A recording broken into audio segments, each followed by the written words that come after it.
안녕하세요. 김알TV입니다. 지난 시간에 이어서 아파트를 볼 때 기초가 되는 부분을 공부해 보겠습니다. 지난 시간에는 베이에 대해서 알아봤고요. 이번 시간에는 판상형 아파트와 타워형 아파트를 준비했습니다. 우리나라의 대표적인 주거 형태인 아파트는 크게 두 종류로 분류됩니다. 복합형도 있지만 대표적인 것은 두 개입니다. 바로 판상형 아파트와 타워형 아파트인데요. 이 두 아파트는 외관뿐만 아니라 기능적인 면에서도 차이가 있습니다. 지금부터 차근차근 알아보겠습니다. 먼저 판상형 아파트는요, 한자 그대로 풀이하면 판상, 널판지처럼 생긴 모양을 말합니다. 말 그대로 기다란 널판지 모양을 하고 있습니다. 일자로 한 곳만 바라보도록 배치된 모양인데요. 반듯한 성냥갑 모양 같다고 해서 성냥갑 아파트라고도 불립니다. 2000년대 이전까지 유행한 형태로 가장 친숙한 구조입니다. 우리나라는 북위 38도의 온대 지역에 위치해 있어서 남향이 채광과 환기에 좋습니다. 그래서 우리나라 사람은 관념적으로 남향집에 대한 선호가 깊숙이 자리 잡혀 있습니다. 남향집을 짓기에 가장 적합한 구조가 판상형 구조다 보니 가장 많이 지어졌어요. 해가 잘 들어오는 남향으로 집을 짓기 위해서죠. 그래서 예전부터 중장년층 분들에게 인기가 많습니다. 판상형 아파트는 거의 모든 세대가 남향으로 배치되어 있어서 풍부한 일조량을 제공해 줍니다. 그래서 겨울철 난방비 절감 효과도 좋습니다. 판상형 아파트는 구조상 앞뒤가 뚫려 있어서 거실과 주방에 배치된 창문은 맞 통풍으로 인해 환기에도 적합한 구조입니다. 그래서 쾌적한 실내 환경을 제공해 줍니다. 또한 요즘 3베이, 4베이 설계로 넓은 발코니 서비스 면적을 통해 동일 면적, 타워형과 비교해보면 더욱 넓은 실내 공간이 확보됩니다. 타워형 아파트에 비해 대체로 관리비도 낮은 편이고요. 여기서 베이에 대해 궁금하신 분들은 지난 영상 참고해주세요. 반면 판상형 아파트의 단점으로는 아파트 단지 자체가 일자형으로 만들어져 있어서 외관이 단조롭고 올드한 느낌을 줍니다. 아파트 외관을 중시하시는 분들에게는 아쉬울 수 있고요. 그리고 일률적인 내부 구조로 인해 선택의 폭이 좁습니다. 또한 맞은편 동에서 집안 내부가 쉽게 보이기 때문에 사생활 보호에 취약합니다. 동간 거리가 좁은 아파트일수록 더 심하겠죠. 그리고 모두 한 곳을 바라보는 남향 배치다 보니 맨 앞동이 아니면 다른 동에 가려져서 조망권 확보가 어렵습니다.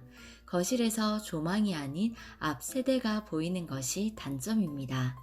그리고 대지 공간 활용도가 적어서 녹지 공간과 커뮤니티 시설 공간 확보에도 어려움이 있을 수 있습니다. 건설사 입장에서도 전체 용적률이 높지 않아서 사업성의 문제로 인해 건설사들도 선호하지 않는 경향이 있다고 하네요. 다음은 타워형입니다. 탑상, 탑을 쌓은 모양 같아 탑상형으로도 불리는데요.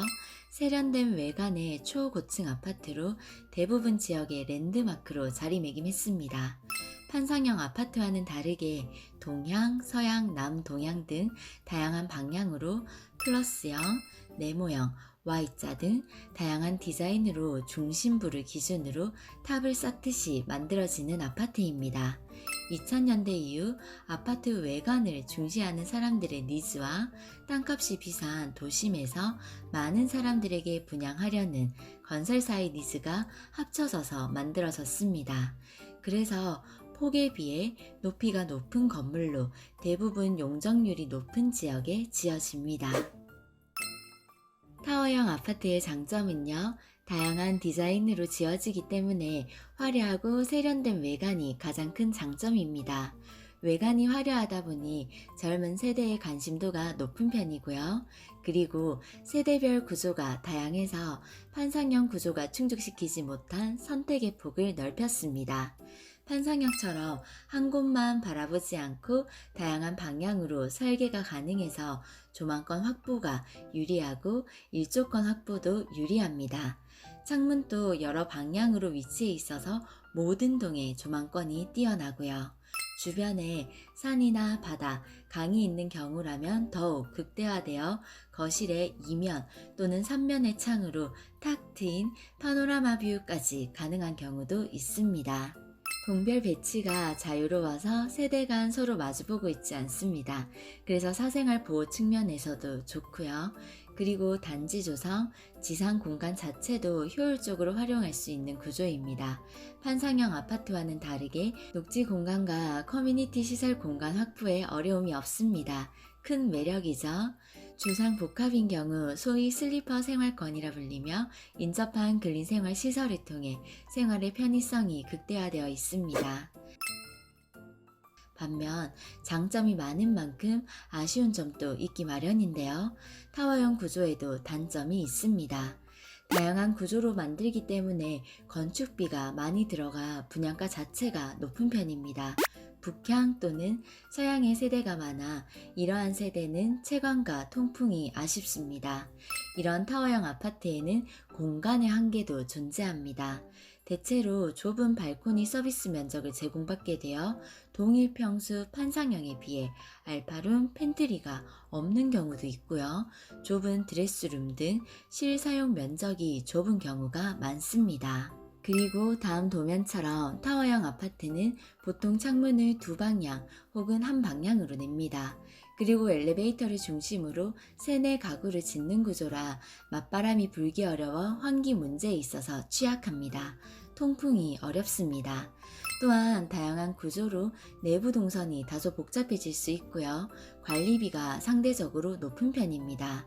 채광과 통풍이 좋지 않아 이를 보완하기 위해서 별도의 설비와 내부 환기 시스템이 적용되면 더욱 높아지겠죠.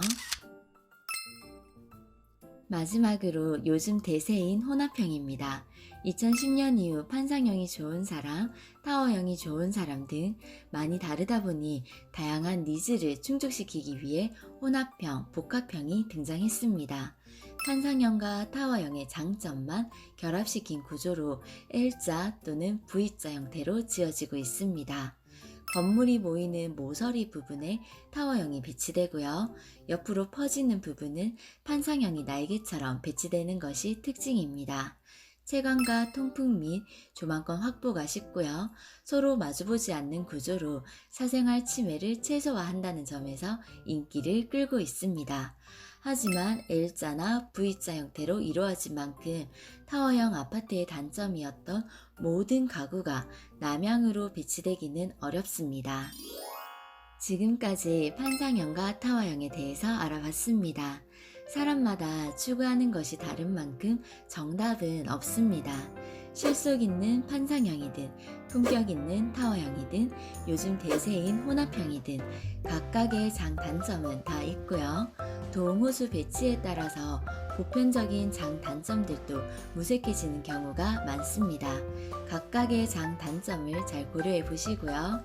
가족 구성원들의 성향과 라이프 스타일, 그리고 입지적 요건도 꼼꼼하게 따져보세요. 그래서 가장 적합한 아파트를 선택하시기 바랍니다.